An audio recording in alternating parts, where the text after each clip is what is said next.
Welcome to Leeds United fans, and we're back. Myself and Philip and Luke are back again, and won't it be great to be actually watching a Leeds United game again this weekend? Even though unfortunately you'll be away, Luke, but I'll be dictating all and sending you on all the details afterwards, so we're gonna have a chat about it. Indeed. I'll catch the highlights. Yeah, once you look at it, you're getting away for a few days and just getting out into the water and doing a bit of boating and getting some air in your lungs and. Well, it's a river cruise, so I'm gonna have nothing to do in the evening. So sports highlights. True enough, true I enough. can't go out. I'll get wet. If you have a VPN, you can easily access stuff anyway. So I have something along those nature. Yeah. match of the day will cover the worst case scenario anyway. Yeah. Yeah. That'll be it. No, I'll be up to date by the time we come to the next one. Don't worry. And we're in anticipation of our game against Villa this Sunday after a month-long break now, which is pretty mental.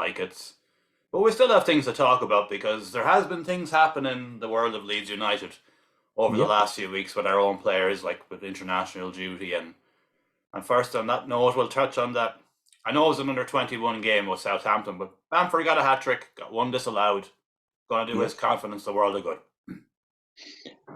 I don't understand how Bamford and Ayling are playing for the under 21s. Is it similar to like the Olympics where it's an under 23 team, but you're allowed two players of any age? I honestly, excuse me, I honestly don't know how it works, but I think there's obviously some loophole because Cooper and Bill and Bamford were all playing for the under 21s, but whatever the loophole is, I don't care because they all needed minutes and they all needed to get a bit more match sharp. And as I already said, Bamford, he was doing okay, but you could tell he was a bit short of confidence. And Yeah, even though it's under nothing a 21s, hat he it still won't has it. sort. Yeah, nothing that won't sort. He was by far the best player on the pitch. Mm-hmm. Yeah, by the end he looked happy. Mm-hmm. So Exactly, and we need Bamford to be firing again now because on another note, of course, is young Willie himself, Big Willie. We've got big cock at the back, and we've got Big Willie up front now potentially. But I think people need to calm down about him. Like I watched the Hungary game just to see what the crack with him is. He's a good young player. He's 18 years old. He's got a lot of potential. But this crack about him starting against Villa, no. everyone's on panic stations because we can't defend, but we've never been able to defend. As long as we put the ball in the net more Mm-hmm. times than they do, I don't care. Mm-hmm. So yeah, don't get me wrong, I'm all for blooding youngsters, Oh god, yeah. but it doesn't need to be a knee-jerk reaction. No, no, no. He's and we only signed him on deadline day, and he only had a bit of a run out with the under 21 so far. Like so, and he played with Italy, but it was a Nations League game. Mancini is obviously blooding him for the future, and he done well against England. He got the man of the match, and that's Yeah, clearly a player in there. But again, he's 18. People need to relax and calm down. And the that people's are said, that said, you can't stand Lorente. So if he was to drop Lorente and play him, would you? That's got you. I know I don't dislike Lorente. I just think when he's off form, he's just a disaster, and I've been very, very surprised if he starts on Sunday. So I, who do you think starting at the back it's then? going to be Cooper and Cock at the back. I would say. I would say now, With Strauch on the left. possibly, yeah, more than likely, and because Firpo was off the pace in the under 21s against Southampton, so Hmm. we were kind of saying in the last chat that maybe this year he could kick on. But on the evidence of that game, I think I might have been a bit too optimistic. But we'll see. We'll see. That he's only coming back to fitness, but Yeah, exactly. It could literally just be that. exactly. Southampton traditionally are a very fast team anyway, so maybe just kind of didn't work for him. But left right back is going to be a bit more difficult because you've got Bill who played very well when he made the cameo appearance in the last game. Yep. And then, of course, Christensen, Rasmus, he was part of the team that won 2-0 against France there. So, that's that's kind of a 50-50 one there now, because Rasmus even came out in an interview over the whole international break and well, not the lockdown, but the call-offs, and he said, I'm still adapting to the Premier League, but I'll get there. So he was honest about it. So, I do like Ayling. of course, yeah. I'd definitely go with Ayling to start with. Yeah. It's the agony of choice. Yeah. We It's don't a we great don't thing have to that have. often. Yeah, we don't get it often in many positions. So Yeah, I'd say now against Villa, I'd say Bill would probably be the right man to start. yeah, I agree. And That's the that, back looked up. well, that'll give the back line more confidence if Cooper's back in there and you've got Bill back in there. You've got a lot more leadership in the back line, and you've got Christensen there, and you've got Strike, who's improving all the time, and Cock has been, as I said in the last chat, Cock has really kicked on this season. So, Yeah. and of course, Adams and Arneson were playing for America during the break too, and I don't think we'll have to worry about them staying in the World Cup for too long after that one, anyway. No. No, Very surprising. I thought America might be a dark horse not to win it or anything crazy like that, but I thought they might go a bit deeper than the group stages. But if they're losing to Japan and drawing with Saudi Arabia, it ain't happening for them, is it? I mean, Japan are a decent team. Oh, Saudi Arabia, they should be handling easily. mm-hmm. But then, I don't know. I mean, Saudi Arabia do have I want to say an international pedigree. Obviously, they're not a tournament winner or anything, but they have a history of getting to the World Cup Mm-hmm. on merit. I mean, getting tonked once they get there, but they do have. They've got I want to say a decent league. It's certainly a rich league. I don't know if that makes it particularly decent. Mm-hmm. I don't know what their academies are like over there. I think. Not a clue. But I'd say America should be beating those teams. Mm. But America is just what's a weird one. They always kind of flatter to deceive. You think with the MLS improving and the standard of players like Pulisic, who really hasn't kicked on at all. But a few years ago, Pulisic looked like he could be the next great winger, and Yeah, he did. it's just not happening for him.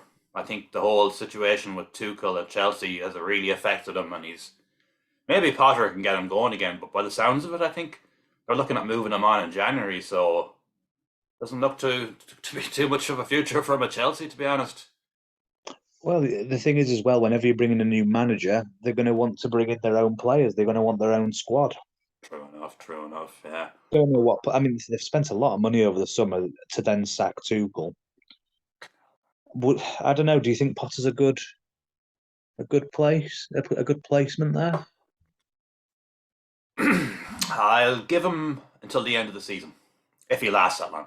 Because will they give him till the end of the season? Exactly. That's a lot because Potter. There's clearly something there. Like he came up through Oh the yeah, Swedish Division 3 in Sweden and came all the way up to the Premier League. So he's clearly knows what he's doing. But will he be able to handle all the egos and all the rest that goes with it at Chelsea? Like he's done brilliantly at Brighton. yeah. Whenever there's something like this happens, I always think stay put, and they Mm-hmm. never do. But I just think, stay with Brighton. You can grow that team. Mm-hmm. You have done so far, but And then what? that brings us back to our last chat. We were mentioning the teams that we were playing against, and we didn't actually mention the Brighton game. Look, we lost that 1-0, but that could actually Potter Could have moving gone on either could play way. into our hands too. Like because Brighton could really fall off a cliff now. They could. That game could have gone either way. I think for the possession wise, it was probably more Brighton, which is rare for us. Mm-hmm. We're usually the team with more possession. Mm. But we had chances. We had a couple of chances that we should definitely have put away. Yeah. But But there's no harm in losing 1-0 at the Amex to Potter's Brighton. no, none whatsoever. But yeah, we'll move on from that now. And of course, we've got another young lad, two young lads actually that we signed in the summer, young Perkins and Darko Grabby. They've done really well over the international break too. And again, people are saying that Perkins should be called into the first team against Villa and brought on for the sub or something. he was playing for the under-19s lads. Just kind of just calm down a bit, like just fucking lower the expectations slightly, you know. Agreed. But the two of them are clearly talents because Darko was the captain. He's got a goal. Perkins, he got how many goals did he get? I can't remember. I think he got 3 or 4 goals. He's got 6 goals or something in 6 games up, and he got another one. So that's 7 goals in 7 games between the under-21s for Leeds and the under-19s at England level. Yeah. So again with Lunganto, and they've clearly got a good youth academy there again now. So this is the first time in, oh God, man, it could be back from the O'Leary days that we've had an academy with players like this coming through. Like, yeah, because it used to be our academy rivaling the Manchester United academy, yeah, and obviously everyone knows how good that academy did. I mean, can't win anything with kids and all that. yeah. You can't, and you did, but our academy was right up there with it. Mm-hmm. So, And even then, even when the League One and the Championship days, any good young lads we did bring through it were inevitably sold. yeah, Like the Howson and Brad. I don't know if Bradley Johnson come through with us, but he was there. Like so, but no, it's very very optimistic now for the future of the young lads and young Joffe Gelhardt, and we're saying there the Academy Dreams series that's on Amazon. You haven't watched it yet, but I watched it, and no, I was impressed by what I seen, but the only thing that really held them back was the fact that the under-23s team got relegated to the Premier B. Yeah, But that's really affected. That's why Bate has gone out to League One and Cresswell has gone out to Millwall, because they've dropped a level. But it won't be too bad because you got like the likes of Joseph and young Gonto and Perkins and all these lads are still only very young. So even if it is dropped down a level as such, they're still progressing. They're moving from the under-21s, they'll move into the under-23s, and I'd say come the second half of the season, they'll be a bit like Greenwood and Jaffe and Somerville were last season. They'll be knocking on the door. yeah, you're probably right, and I don't think that a season at Millwall's going to do Cresswell. It's not doing Cresswell any harm. He's defending. I mean, Millwall are a mid-table team. Mm-hmm. He's defending. You know, he's one person in a defensive four, so it's not all on him, but he's doing a good job, and then he's firing goals in as well. Mm-hmm. You see, they'll be wanting to sign him at this rate. They won't get him though. Let's hope not. No, they won't. There's no agreement in place, so That's all right then. yeah, And he doesn't want to go there, does he? Well, as I said on the Academy Dreams show, he said, "I'm the captain of Leeds under-23s, and my long-term goal is to be captain of Leeds United." So he's not going anywhere. And it always makes sense to me to have a centre back as your captain. Yeah, absolutely. And he's, as I said to you, we were having a bit of a chat beforehand. He's basically in the Cooper mold. Yeah, That he makes noise. He's there. He's pointing. He's there. He's like you, shouting, and he's getting his defense organised and shouting at midfield players to get into position and stuff. Like he's a real voice and a real leader. So, if any defence needs organising, it's ours. but that's where I see Cooper and Bill coming back in against Villa could be a big thing, because we'll be a lot more assured at the back with them, and they're in the, like we touched on the last chat we had. The Cock and Laurenti, they're too quiet. They just they're not vocal enough and strike as well. Like, yeah, true. so with them two back in there, like that's we generally do all right at home against Villa anyway. They're not having the best of seasons themselves, to be honest. I know they picked up a win last time out, but I think they've we've not got been great. like Tyrone Mings is only playing because the defender they signed over the summer got injured. I don't like Tyrone Mings.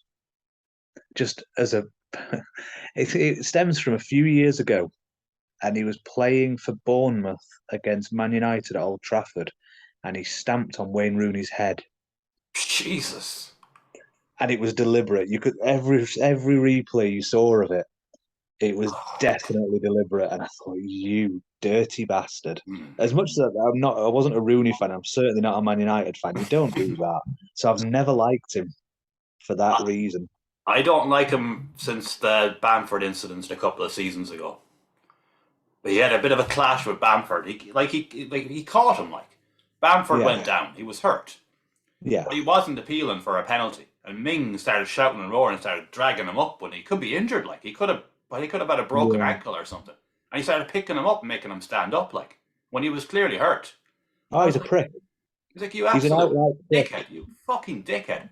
If he had his leg was broke or his ankle was broke, you fucking could potentially take him out for another 2 months, like. Yeah, yeah. And he But I don't wasn't think he he has. wasn't he wasn't looking for a penalty. It was a clash. It was a clash. Yeah. But to be honest with you, it kind of worked in our favour because Bamford was so angry he scored a hat trick. Oh, is that the game at Villa Park? Yeah.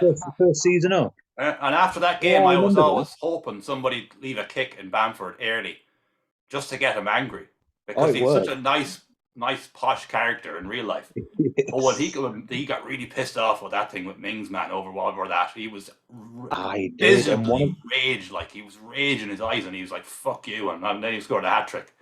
Yes, So, he did. And one of them was like he was oh, straight surrounded into by top like corner, four like. defenders, Yeah. and how he got it in, I've no Oh yeah, idea. he was like a man possessed. He was just so fucking angry after what Mings done, like. Oh So, no, Matt Tyrone Mings is an outright prick. Don't like him. oh, You I can't you can't be stamping on people's heads. no. Not even Wayne Rooney's. That brings you back to the days of Lee Boyer. Remember him? Jesus Christ. Yeah, That was shocking what he done to your man and that Spanish lad. Oh, for fuck's sake. Like, and that was just on the pitch. Some of the stuff that him and a couple of the other guys got off the pitch wasn't oh, exactly. oh, God, no. And then O'Leary writing the book Leeds United on trial, and oh, it I was a need to big, read that. it was the beginning of the end, really, wasn't it? But Boyer, to his credit, was the best player on the pitch for us that season. While that Right, trial was yeah, I going on, liked him as a player. he was unplayable. Like, I liked him as a player. I did. He's an arsehole, but he was our arsehole. well, the writing was on the wall when he was kicked out of Charlton for cannabis reasons at a young age. So it was always a bit of a gurrier in him. That's what I say. We brought a few bad boys in though, didn't we? Remember Jody Morris? Oh God, yeah, he played for us as well. Yeah, fucking hell. Briefly. Yeah, and then And with off Vinnie he Jones went. playing for us as well. Vinnie Jones, David Batty. Mm-hmm.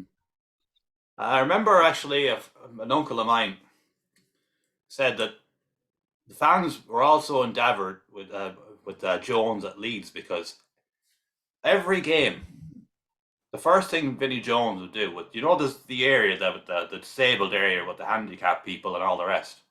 Yeah. The first thing he'd do is go out and go over and shake hands with all the handicapped people and disabled people. He Yeah. was the only one that every single game done it. Hmm. I've Yeah, never had an issue with Vinnie Jones, to be honest. He's got no, the Hardman image and he plays up to it, but you would. he was just a seriously hard bastard on the pitch, like, but off the pitch he was like a totally different character, like. I like him in his films as well, I'm not gonna Oh lie. God, yeah. Snatch is one of my all-time favorite films. Mean Machine. um, but this your man, Danny Dyer, when they're doing it, showing do all what you're hard. We'll show him how to do all the fouls, or they're pulling the hair under his arms and everything, Yeah. elbows into the nose. Danny Dyer is a little bitch in that film. And then he went on and played a fucking Chelsea fucking football hooligan. Then in another film, what was that called? The Football Factory. Oh, there's so many of them, yeah. Oh yeah, he went a different route with that one, but and he I was do I, I do like those kind of films though.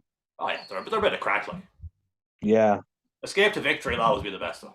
Do you know what I love about those films? They're about football hooligans, and you never see any football played in any of those films. There is no football in it, Yeah, it's which just I think sums up the situation nicely, really. they don't see too much football either. Nah. Banned from all the stadiums.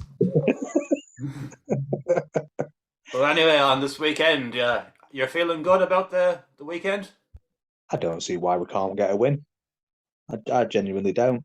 We can score goals. Yeah. It's not generally something we've struggled with. And Villa aren't exactly. I know they've got Danny Ings. On paper, Villa should be banging him away, but it isn't happening. They're not No, really twigging. no. Gerrard has been found out fairly quickly, hasn't he? He has. Like he couldn't really Um, win much in Scotland. Like so, if you can't really win in Scotland, like you're obviously not that good, are you? he won the title, didn't he? He did, but he didn't really do anything else. Like, but that was he was just. No, no. The cups are actually up there. They're won by weird teams that you wouldn't expect. He like Didn't the St Johnston won both cups recently? I'm not sure, but I remember seeing that his record outside of winning the Scottish League, which was a time when Celtic were in transition. He didn't really do anything as note, really. He could have done a lot more with what he had. Like, I mean, he's only a new manager. hmm. I never really rated him as a player, though. Everyone bangs on about him, and he had a wonderful free kick. Hmm. But the whole thing with England and him and Lampard not being able to play together, I just took Lampard every game over Steven Gerrard. I was never. I don't mind him, but he's never really done much for me. I never really saw the appeal. Fair enough. I rated him myself, but then again, if you're saying it in the England role, I'd put Lampard in all day because he just can ghost in like. No, I liked Lampard. Hmm. Has to be said. Like him as a manager as well, despite the Derby counties and link and the Bielsa thing. Yeah, stop crying, Frank Lampard. That was brilliant. I love that song. But of course, going into the weekend now, we have our new secret weapon in Luis Sinistera, who is man. He done really well for Colombia, like 3 goals in 2 games. Like, I don't think he's all that secret anymore. no, he's really going to catch on now. I think that's going to do his confidence the world of good. And the only thing was, will he start? Because historically, when players come back from South America, they may only be on the bench because of the long flights, and they maybe want to protect him and check his fitness levels and make sure he's not fatigued or anything going in. Maybe a bit dehydration and long flights and stuff. You have to be really careful. Like, Have we? Where's Helder Costa these days? Is he still out on loan? he's out in fucking where is he? He's out in Saudi Arabia or somewhere now. I think Is somewhere like But that. he's still ours, isn't he? But he is technically still our player. Yeah, he was at Valencia and he came back, and I'm fairly sure he's out somewhere. He's out somewhere in the Middle East anyway. He's I was out wondering somewhere whether out there. maybe he was on the fringes, but Oh, just as a stand-in, because he's a decent player. it's not Premiership quality. No, he's not. He's not. It's not, But unfortunately. if Sinisterra is not fit, who do you play? You could play Arneson out on the right. He started out on the right originally, I remember, in his first 2 games. Hmm. You could play Jack on the left, obviously. You could play Arneson on the right. You could probably play Click or maybe Rodrigo or if he's fit. I Or don't think he's going to be Jaffe fit. in behind Bamford. Like, Yeah, I don't think Rodrigo's going to be fit. I think he's out for a few months. no, it wasn't that bad. I think they were hoping he'd be back after the international break. Really? I thought it was like a really bad dislocation.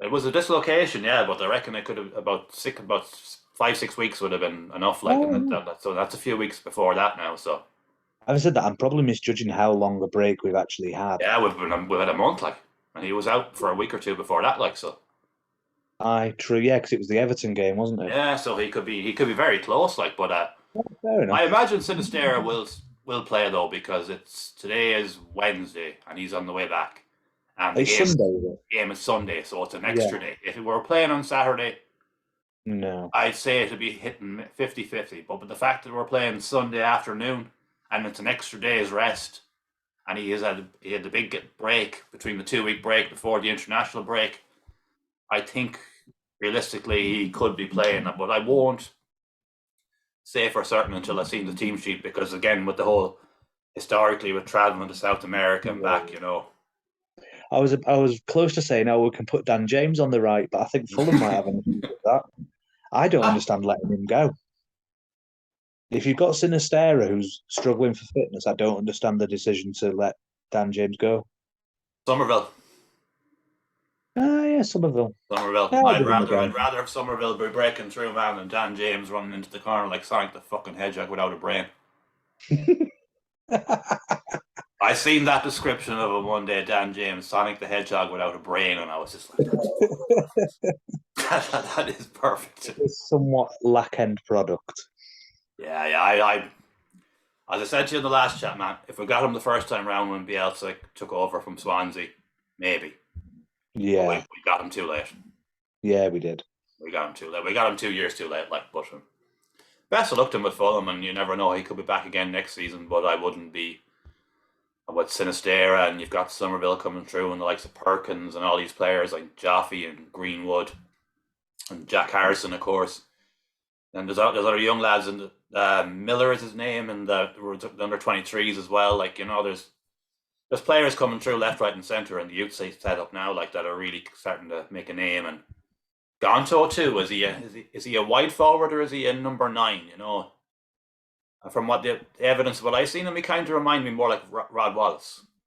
That type of forward. Roddy Wallace. He reminds me a lot of the young Rod Wallace, so he does. He's got that. I loved Rod Wallace. Small, he's got good low centre of gravity. He's strong, like, for his size too, like, so. I always remember Rod Wallace. I always remember 3-0 down to Derby County at Ellen Road, and we won 4-3. And Rod Wallace was just all over the place. He was brilliant. I love Rod Wallace, and we had his brother. Yeah, we did too, actually. Yeah, that's right. I forgot about that. Ray Wallace in defence. Fucking hell, man, Jesus, that's a while ago now. Oh, I'd take a Rod Wallace. Can we clone 90s Rod Wallace? Well, if Big Willie, as they call him, is going to be anything like Rod Wallace was for us back in the day, I think we're going to be happy enough. I mean, I can't say that I've seen much of him because I don't really watch the Swiss League. Well, I was just watching the Italy-Hungary game, to be honest. Oh, yeah. You were probably watching England and Germany, but once I heard he was starting for Italy, I was like, right, I want to have a look at this kid. I can assure you I was not watching the England-Germany game. I hate watching England. I'm not a massive fan of international football. I think my main problem with it is I don't like rooting on a load of players that play for teams I can't stand. And they're not enjoyable to watch. I mean, they're better than they were, but it used to just be passing around for 90 minutes with no end product, and it's not that now. But yeah, you look at something like I'm not cheering on Harry Maguire. Well, he had another shocker too, apparently. It's just you've got Man United players in there, Chelsea players in there, Tottenham players in there. It just doesn't sit right with me cheering on those kind of players. That's fair enough. Man of your principles, anyway. I'm not a very nationalistic person. I'm not saying that I don't support England. You'll watch the World Cup, like. I want to see them do well, but I struggle watching the games. There's no Leeds players in there. No. Put a Leeds player in there. Like, I watched the Euros because I wanted to see Calvin Phillips, and he was brilliant. Yeah. Put a Leeds player in there. Put Bamford. When Bamford got into a couple of games, I'll watch that. I used to when like Paul Robinson was the goalkeeper, who incidentally fucking ruined his career. Yeah. And it wasn't even his fault. The mistake against England, like in the England game, that ruined him. The next thing he was down in, where would he go after that? He ended up at Blackburn. Yeah, he ended up Blackburn. Yeah, his whole fucking career just crumbled over that one mistake. Like, it didn't make sense. The ball hit a bobble and went over his foot. You cannot prepare for that.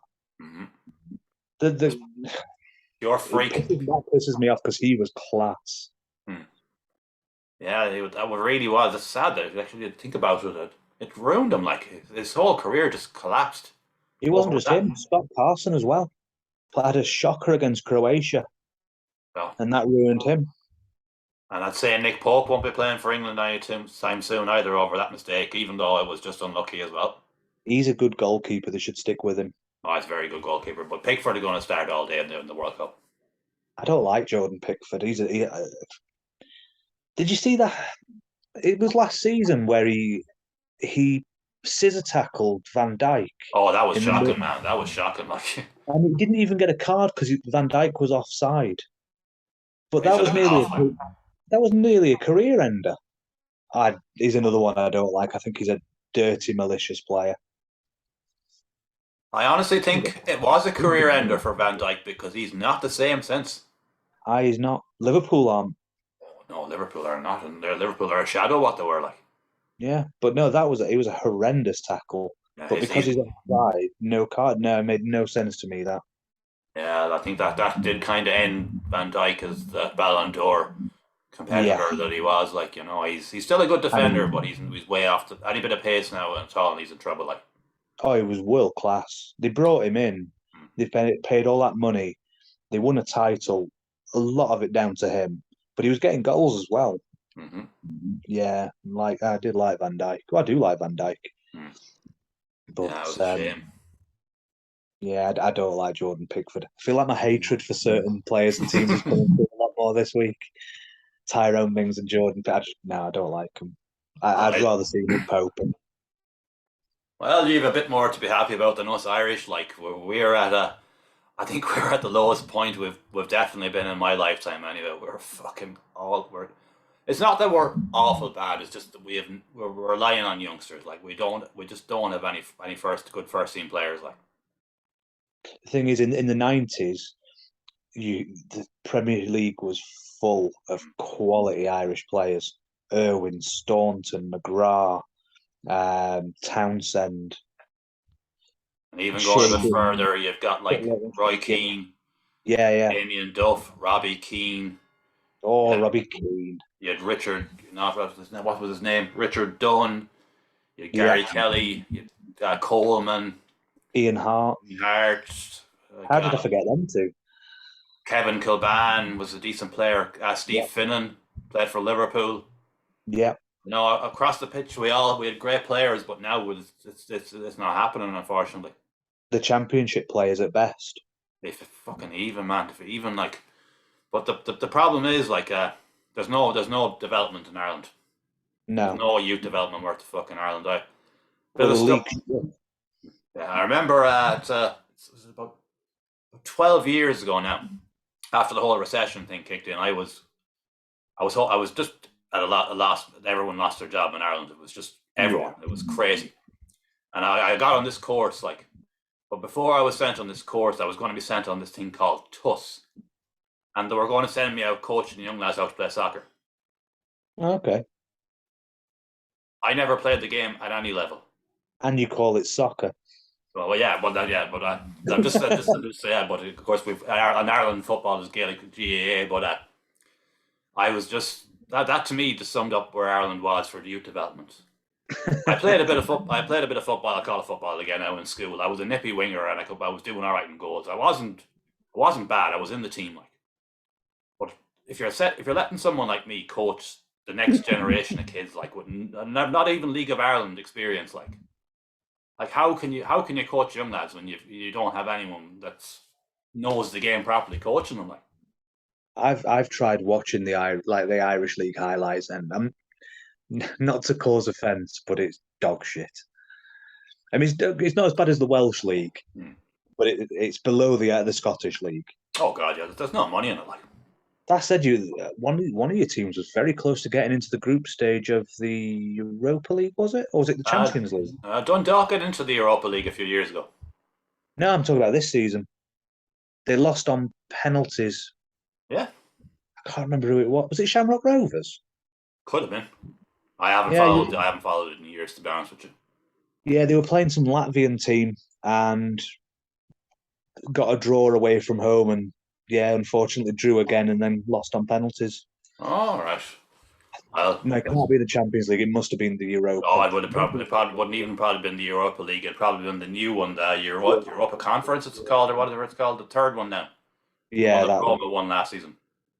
Yeah, Conference League. I'd say that was probably the best that they'd be even hoping to even get near. Like, What is the point in that?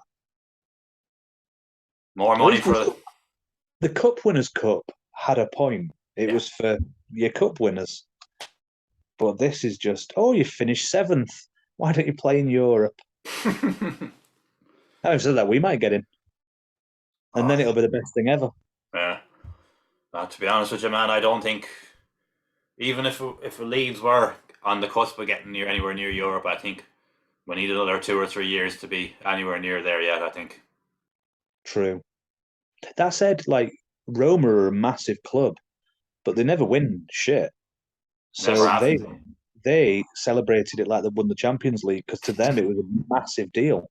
Of course, the European Cup at the end of the day, like. Yeah, it is. Yeah. So, yeah, like I say, if we got in it, all of a sudden I'd change my tune fairly quickly. I don't think we won't have to worry too much about that this season now. To be fair, but Probably not. no, look, I'm very hopeful going into the Villa game because Villa Yeah. are not the team they were a couple of years ago. Like they've kind of done a bit of a Tottenham on it. When Tottenham sold off Bale, they recruited loads of players that didn't work out, and it seems to the same thing has happened at Villa. Like Buendia hasn't really kicked on the way I thought he would. Coutinho, another fucking disaster. He was good last season. Came in, played a few games, and now he's in his comfort zone again. Yeah. And Watkins and it must be hard to be motivated when you go from Liverpool to Barcelona to Villa. He was motivated for a few months though. That seems to be. I said that to a friend of mine who's a big Villa fan. I said he's going to do really well for to the end of the season. Now you're going to end up fucking signing him, and he'll go to shit again. And lo and behold, he's done exactly as I predicted he would. Not meaning any disrespect to Villa, who are a big club and a good club, but it's a step down. You can't go from Barcelona to Villa and not see it as a step down. I thought with Gerrard under and get him going again, but thankfully he hasn't. And yeah, I'd worst case scenario, I think a draw on Sunday. To be honest, we need to be winning these games. Well, I know that, yeah, but I'm saying now win, especially after the Brentford game. I know it was a month ago, but we've covered that the last day. That was just one of those days when Llorente didn't turn up and Tony decided to become one of the best forwards in the fucking world. Like, but we've got looking into it now. Going into the game with Mez and goals, obviously. Strike is doing well at left back. He'll obviously be there. I can imagine Cooper and Koch being the centre backs. Bill, more than likely, at right full. Then in the middle, you'll have Adams and Rocca. And either a combination of Sinistera, Harrison, and Arneson, or maybe Arneson, Harrison, and maybe Jaffe or Click or Rodrigo, with more than likely Bamford up front, I would say. Possibly. But then do you play Rodrigo up front? He's knocked a few in. If he is fit enough to play, I'd play him behind Bamford. He used to be an outright striker, didn't he? Years ago for Valencia. No, he was always more of a wide striker. He played in the front three. He was always kind of a right-sided forward. Oh, okay. He was never an out-and-out number 9. I think Bolton tried to make him an out-and-out number 9 back in the day, and it didn't work. I see. Fair enough. I've got obviously you know that I write for a website out in Holland, like metal reviews and whatnot. The guy that owns it, Ricardo, is a massive football fan, and he's a Breda fan, but he takes a big interest in Dutch players like abroad, and one that he's constantly asking me about is Pascal Struijk. Mm-hmm. And I've said to you before, I never really rated him, but he's doing all right this season. He said to me before this, he's like, he's going to be on your podcast ranting about how much you don't like Pascal Struijk. And I was like, no, he's turning people around. Mm-hmm. And interestingly, he said he thinks after the World Cup, he's going to get a call up for the Dutch team. So that might be another one that we have to watch, because if he gets called up for the Dutch team, starts putting in good performances, that might be another one that people start coming in for. I think he's happy enough at Leeds, though, to be honest. Well, I hope so. Well, it's like a lot of young players have fallen into that grass is greener, and that didn't work out for them. Look at another own example, Calvin Phillips. He's had 16 minutes of football all season. Like, I know he's had unlucky with injuries, but it's already looking like it's going to be a disaster for him, isn't it? Yep. We'll end up back with him. We'll re-sign him. But then if Tyler Adams kicks on, we won't need him. And then you've got like the young Bate and Darko Grabby coming through, the captain of the under-19s. Like, so I think, and of course we've got Jesus Christ, young midfielder. Shit. Archie Gray, man. Yeah. That kid's a talent. Like, he's fucking only 16, like, but he's already like This is Look, Eddie Gray's son. hmm? This is Eddie Gray's son. Yeah. He's already knocking on the door, like so. I Oh, think there when you you've are. got Darko Grabby and Bate coming back next season, and you've got him coming through, and you've got Adams and Rocca, and you've got Forshaw who will still be there, and Greenwood can potentially play in midfield as well too. We wouldn't. I don't think where would we put him in? True. I think it's starting to look like he's made a very poor decision. Yeah. But they do that. This is what they do. The grass. They see the greener grass. They see the bigger money. They see Champions League football, Europa League football, maybe going for a title, and think, "I'm going to do this." Mm-hmm. So, so often it doesn't work. Yeah, it's a real shame, but Stay where you are and know where your level is. yeah. That's why I don't think Patrick Bamford will ever leave. Not by Well, choice. but Bamford is 29 now anyway, so I think we will another couple of years, and he'll probably be down for the championship more than anything. Classic example for me, and I said on the last one, how like he's one of my modern day favourite Leeds players, Jermaine Beckford. Mm-hmm. When he signed with Everton, we all knew it wasn't going to work. I mean, he did get the odd goal, Yeah. and Everton weren't great, but It was too big of a jump. it was a massive jump. He was League One. Yeah, and he was quality in League One. Yeah, but you can't jump from League One to the Premier League. And before we wrap this up now, we'll just make that point again clear to a lot of fans that are losing their minds about young Perkins and Gonto and Darko Grabby. They're children. They play for the under 21s. They're 18 years old. Calm yourselves. Relax. They're going to be great players, but we're not going to see much of them until the new year. You go and watch an under 19 game or an under 21 game and see how many players you recognise. It's the kids. Yeah. And they're very talented kids. But Yes. Extremely talented. They're generational talents. yes. We've got our hands on three absolute potential world class footballers. But for every Wayne Rooney, you've got a fucking give me exact who would think of. You've got an Edwards, or you've got a what's Jesus. I'm just trying to think of players now that were young players that were really highly rated a few years ago on the flop dive. Deli Ali, there's Yeah, oh yeah, he's gone to absolute shit. Isn't he in Turkey now? yeah. So I think people need to just calm down on the young lads and stop. Maybe let them progress in the under 21s and then move to the under 23s and then maybe start making substitute appearances. But just because a young lad does well for under 19 levels in England, no, you don't start him next week against Villa. No, you don't. Unless you're injury hit. Extremely injury hit. Like you've got your entire fucking front line is out. Yeah. Don't get me wrong, by all means have a couple of them on the bench. It's a good experience. I think Gonto might be on the bench, but Perkins and Grabby, it's still too early. They need more time. I mean, in this day and age where you can have basically 11 subs, it doesn't hurt to necessarily have a couple of them just on there, soak up the experience, learn, that way. They don't have to come on, but as I said to you, man, I'd say by the turn of the new year now, that will be the case. Yeah. They will be in and around by then. No doubt about it, but just give them a chance, yeah. And on that note, we shall leave it, and we'll be back to have a chat about the Villa game, and hopefully we'll be having a good chat, and hopefully we'll be got 3 points, and we'll be 3 wins, two draws, and 2 losses. This is what I expect. Exactly. It's Villa at home anyway. Tyrone Mings is playing, and Luca Digne is out, so we should be all right.